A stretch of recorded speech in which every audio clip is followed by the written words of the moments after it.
Hi, my name is Manoj Kumar. ఆహ్, నేనేంటంటే software ఇంజినీర్‌గా work చేస్తున్నాను. అయితే నాకు చాలా ఇంట్రెస్ట్ ఇలా టెక్నాలజీ కోసం మాట్లాడడం అవ్వచ్చు. చాలామంది పైథాన్ నేర్చుకుందాం అనుకుంటున్నారు. తర్వాత ఏఐ నేర్చుకుందాం అనుకుంటున్నారు. ఎక్కడ నేర్చుకోవాలంటే I want to create a steam. అందరికీ అందుబాటులో ఈజీ అండర్‌స్టాండింగ్ ఉండాలని నా ఉద్దేశం. ఎప్పుడు నమ్ముతాను నేను. సింపుల్‌గా నేర్చుకోవాలి. కాంప్లికేట్ చేసుకొని దాన్ని మధ్యలో ఆపేయడం కన్నా సింప్లిఫై చేసి నేర్చుకోవడమే చాలా ఇంపార్టెంట్. కాన్సెప్ట్ రావడం ఇంపార్టెంట్. నా పేరు మనోజ్, మళ్ళీ చెప్తున్నాను. ఈరోజు మనం పైథాన్ కోసం నేర్చుకుందాం. పైథాన్ అంటే ఏంటి? Programming language. Why programming language? అసలు ప్రోగ్రామింగ్ లాంగ్వేజ్ ఎందుకు అంటే, ప్రోగ్రామింగ్ లాంగ్వేజ్ ఎందుకు? ఒక కంప్యూటర్‌కి నీకు కమ్యూనికేషన్ ఉండాలంటే computer only understand the binary language. Binary language అంటే 0, 1స్‌తో ఉంటది. దాన్ని బైనరీ లాంగ్వేజ్ అంటారు. ఇదొక టెక్నిక్ అనమాట. 0, 1స్‌తో అండర్‌స్టాండ్ చేసుకుంటది కంప్యూటర్ అనేది. అందుకు బైనరీ లాంగ్వేజ్‌ని మనం ఎలా మార్చుకుంటామంటే, మనం సెట్ ఆఫ్ ఇన్‌స్ట్రక్షన్స్ అవ్వచ్చు. దాన్ని కోడ్ అంటారు. అలా మనం ఇచ్చే ఇన్‌స్ట్రక్షన్‌నే ఒక ప్రోగ్రామింగ్ లాంగ్వేజ్ అంటారు. దాంట్లో చాలా లాంగ్వేజ్ ఉన్నాయి. పైథాన్, సి ప్లస్ ప్లస్ ఇవన్నీ ఎప్పటినుంచో ఉన్నాయి. అయితే చాలా ఎక్కువ అందరి నోట్లో తిరిగేదేంటంటే పైథాన్. Why Python? పైథాన్ ఎందుకు పైథాన్ ఇంపార్టెంటు అంటే, పైథాన్ అనేది చాలా సింపుల్. Easy to learn. తర్వాత ఎక్కువ కమ్యూనిటీ ఉంది. చాలామంది ఇదే నేర్చుకుంటున్నారు. కావాల్సినంత రిసోర్స్ మనకుంది. తర్వాత చాలా పవర్‌ఫుల్. తర్వాత వైడ్‌లీ యూజ్డ్. ఈ 4 థింగ్స్ అనుకోవచ్చు. తర్వాత ఎందుకు జావా ఉండగా, సి ఉండగా పైథాన్ ఎందుకొచ్చిందంటే సో మచ్ సింటాక్స్ ఈజీ. ఇది చిన్నది జావా ప్రోగ్రామింగ్ అనమాట. అయితే దీంట్లో చూడండి ఆహ్, ఫస్ట్ అని దాన్ని వేరియబుల్‌ని ఇంట్ అని చెప్తాడు. తర్వాత క్యారెక్టర్ అని చెప్పాలి. తర్వాత ఫంక్షన్స్ కాల్ చేసుకోవాలి. చాలా కాంప్లికేటెడ్‌గా ఉంటది.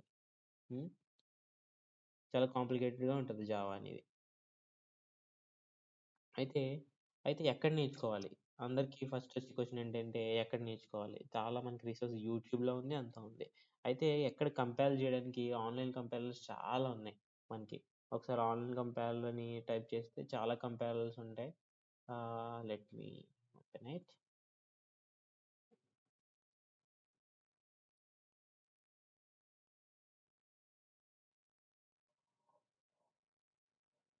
చాలా కంపేరర్స్ ఉంటాయి. దాంట్లో నేర్చుకోవచ్చు. అండ్ ఆల్సో మనకి గూగుల్ వాళ్ళు ఏం చేస్తారంటే గూగుల్ కొలాబ్ అని చెప్పి ఒకటి మనకిచ్చారు. Google collab. మనం వెళ్లి గూగుల్‌లోకెళ్ళి గూగుల్ కొలాబ్ అని టైప్ చేయగానే ఆహ్, గూగుల్ రీసెర్చ్ డాట్ గూగుల్ వస్తది. అయితే మనకు దీంట్లో ఉండాల్సిన చాలా ఫీచర్స్ ఉన్నాయి. ఏంటి తెలుసా? మనం గిట్‌ని కనెక్ట్ చేసుకోవచ్చు దీంతో. డ్రైవ్‌లో సేవ్ చేసుకోవచ్చు నీ ఫైల్స్ అన్నీ కూడా. మనకి వీళ్ళు కొంచెం ర్యామ్ అండ్ డిస్క్ ఇస్తారు. అయితే ఈజీగా నేర్చుకోవచ్చు. ఇక్కడ చూడండి సింపుల్ సింటాక్స్ రాసాను 5+6 అని చెప్పి మనం జస్ట్ రన్ చేస్తే చాలు, అది ఈజీగా వచ్చేస్తుంది. అదే జావాలో అయితే ఏం చేయాలి? మనం దాన్ని మొత్తం 5 అంటే ఏంటి? ఇంటిజరా? స్ట్రింగా? అని మనం దానికి డేటా టైప్ ఏంటో చెప్పాలి. తర్వాత కొంచెం కాంప్లికేటెడ్‌గా ఉండడం సింప్లిఫై చేశారు పైథాన్ అనేది. అయితే ఓన్లీ సింటాక్స్ ఒకటేనా? సింటాక్స్ ఒకటే కాదు. సింటాక్స్ కాకుండా నాకిష్టమైనవి ఆలోచించాల్సిన విషయాలేంటంటే ఫంక్షన్స్ ఉంటాయి. ఫంక్షన్స్ అంటే సింపుల్‌గా చెప్తున్నాను. నువ్వు ప్రతిసారి ఎడిషన్ అనే ఒక కోడ్‌ని ప్రతి చోట 100 ఫైల్స్ ఉంటే 100 ఫైల్స్‌లో రాస్తావా?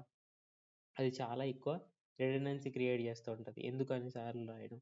అందుకనే నువ్వు ఫస్ట్ ఫైల్‌లో ఎడిషన్ అని ఒక చిన్న ఫంక్షన్ రాసుకుంటే, అది 100 ఫైల్స్ వరకు నువ్వు ఎప్పుడు కావాలంటే అప్పుడు దాన్ని వాడుకోవచ్చు.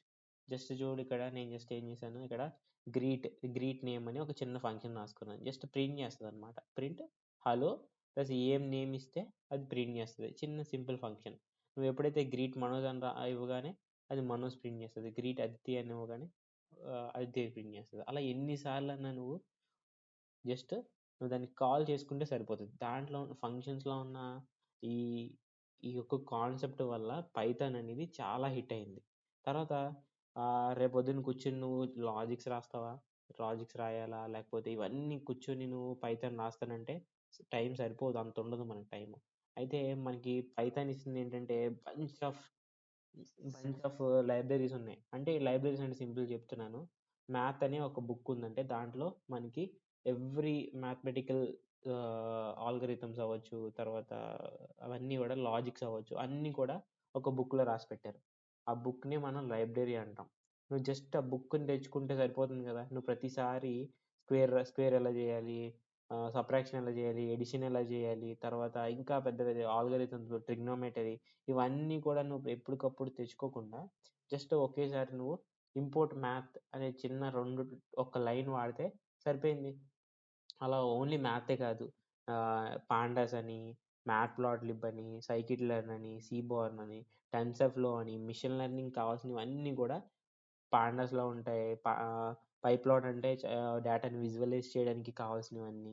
నువ్వు ప్రతిసారి పెద్ద పెద్ద స్టాటిస్టికల్ థింగ్స్ కూడా ఏం చేశారంటే ఆల్రెడీ రాసి పెట్టారు. నువ్వు జస్ట్ తెచ్చుకోవడం మాత్రమే. దాన్ని ఇంపోర్ట్ చేసుకుంటాం. అంత ఈజీ.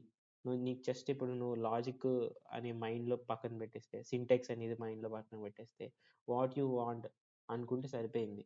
కావాల్సినవన్నీ కూడా మనకి పైథాన్‌లో దొరుకుతాయి. అయితే ఎక్కడెక్కడ యూజ్ చేస్తారు పైథాన్‌ని?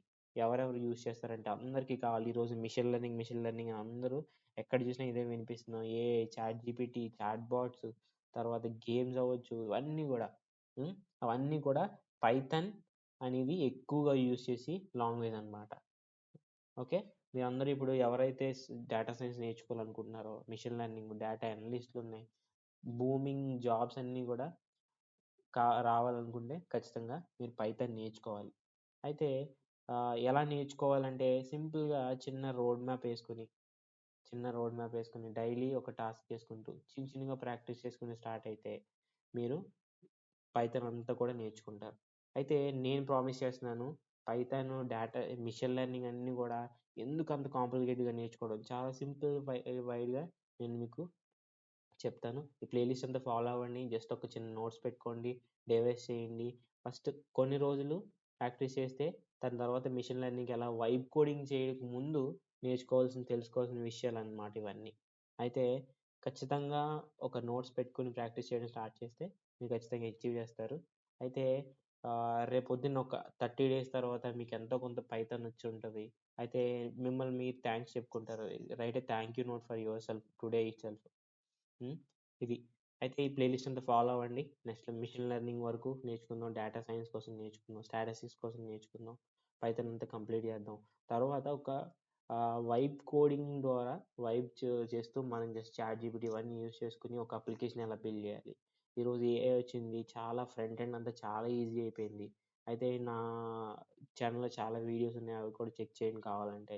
ఎలా ఒక అప్లికేషన్ తయారు చేయాలి. జస్ట్ ప్రాంప్ట్ ద్వారా. దాన్ని ఎలా రన్ జేయాలి? తర్వాత అందరికీ ఎలా యాక్సెసిబుల్ జేయాలి? అవన్నీ గూడా నేర్చుకుందాం. Thank you.